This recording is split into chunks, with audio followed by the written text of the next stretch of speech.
तो दोस्तों, Soviet union के साथ भारत की नजदीकियां किसी से छिपी नहीं है, किसी को बताने की जरूरत नहीं है। लेकिन 90s की शुरुआत में जब सोवियत यूनियन का पतन हुआ, उसके बाद रशिया जो आज के फॉर्म में जिसका गठन हुआ, उससे भी भारत की नजदीकियां बिल्कुल वैसी ही रही। और अब हम सभी लोग जानते हैं कि इस नए रशिया से भारत की दोस्ती को 30 साल पूरे हो चुके हैं। जी हाँ, इसके लिए रशिया और इंडिया दोनों को बधाई, क्योंकि इन 30 सालों में कई सारे उतार चढ़ाव आने के बावजूद आज भी रशिया और भारत उतने ही ज्यादा क्लोज हैं एक दूसरे के।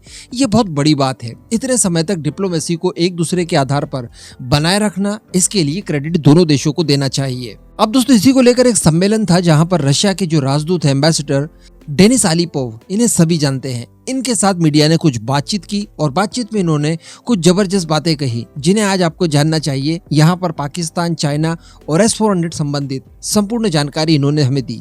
आप वीडियो को एकदम एंड तक देखते हुए चैनल को सब्सक्राइब जरूर कर दीजिएगा। तो यार, S-400 की रिक्वायरमेंट इस समय हम सभी लोग जानते हैं कि चाइना के साथ कॉन्फ्लिक्ट हमारा लगातार बढ़ते जा रहा है। किसी भी समय कोई भी युद्ध की परिस्थिति आ सकती है। ऐसी हालत में भारत को S-400 की बहुत ज्यादा रिक्वायरमेंट है।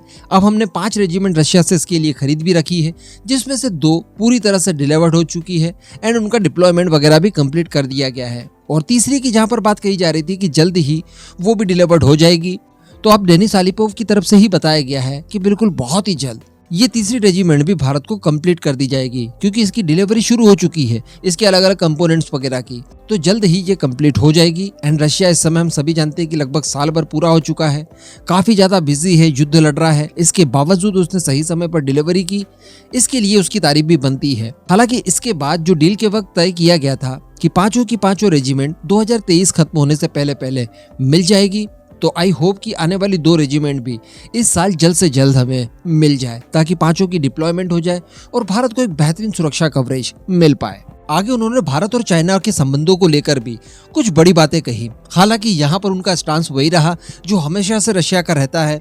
और यहाँ पर उन्होंने कहा कि अमेरिका की तरफ से ये लगातार कोशिश की जा रही है कि भारत चाइना के बीच में दूरियों को बढ़ाया जाए, विरोधाभास इतना ज्यादा बढ़ जाए कि उसके बीच का एडवांटेज अमेरिका को मिल जाए। ये सारी बातें कही है आलिपोव की तरफ से। अब इसके आगे उन्होंने कहा कि हम चाहते हैं कि भारत और चाइना के बीच में शांति बरकरार हो, जितने भी मतभेद हैं दोनों देश आपसी समझौते के साथ इन्हें सुलझा लें। एंड वही सारी चीजें जो कि हमेशा रशिया की तरफ से चाइना और भारत के परिप्रेक्ष्य में कही जाती है, वो ये चाहते हैं कि दोनों देशों के बीच में मतभेद खत्म हो जाए। लेकिन उन्हें ये बात समझनी पड़ेगी कि ये सारी बातें जो अच्छी अच्छी आप बोल रहे हैं, ये भारत में ना कहते हुए आपको बीजिंग में कहनी चाहिए, क्योंकि भारत अच्छे संबंध रखना चाहता था, है और रहेगा। लेकिन चाइना भारत को मजबूर कर देता है दुश्मनी निभाने के लिए। इसके आगे उनसे यूक्रेन युद्ध को लेकर पूछा गया कि भारत अगर कोई शांति प्रस्ताव की पहल करता है तो क्या उसे रशिया गंभीरता से लेगा। तो इसको लेकर उन्होंने कहा है कि जी बिल्कुल, भारत की हम सभी बातों को काफी गंभीरता से लेते हैं, उसके ऊपर विचार करते हैं। अगर इस तरह का कोई नया प्रस्ताव जो कि यूक्रेन युद्ध से संबंधित होगा, अगर भारत लेकर आएगा तो बिल्कुल उसे गंभीरता से लिया जाएगा और उसके ऊपर विचार किया जाएगा।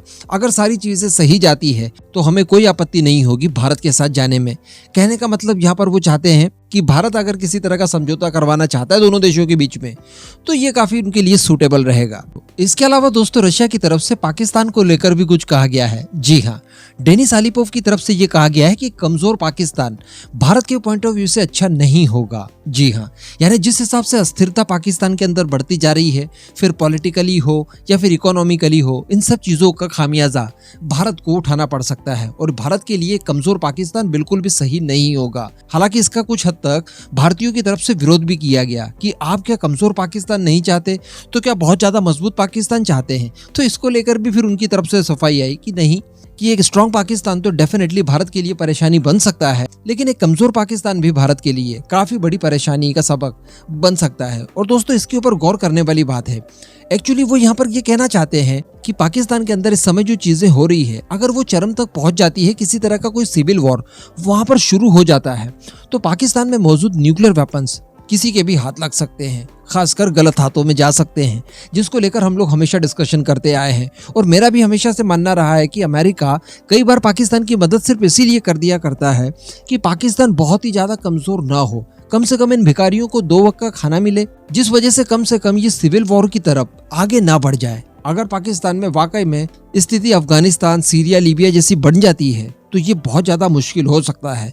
हालांकि इसको लेकर कोई दूसरे ऑप्शंस की तलाश करनी चाहिए, जैसे कि स्नैच एंड ग्रैब के बारे में मैंने आपको बताया था कि सबसे अच्छा तो यही होगा कि पाकिस्तान के पास मौजूद न्यूक्लियर वेपन्स छीन लिए जाएं। इसके अलावा पाकिस्तान अगर बहुत ज्यादा कमजोर होता है तो घुसपैठ का भी बहुत बड़ा सिरदर्द भारत के लिए रहेगा, क्योंकि पाकिस्तान के लोग भारत की तरफ मूव कर सकते हैं। जिस तरह से भी बांग्लादेशी घुसपैठी बहुत ज्यादा मात्रा में भारत के अंदर घुसे पड़े हैं, ठीक इसी तरह की स्थिति आ सकती है। तो कहीं ना कहीं उनका कहने का मतलब सही तो था, लेकिन फिर भी भारतीयों को पसंद नहीं आया कि क्या पाकिस्तान को मजबूत देखना चाहते हैं। हालांकि मजबूत पाकिस्तान न कभी था, ना ही वो है और ना कभी हो सकता। तो ये कुछ रशिया की तरफ से चीजें निकल कर आई है। इस पूरे मुद्दे पर अब आपका जो भी मानना हो नीचे कमेंट करके जरूर बताइएगा।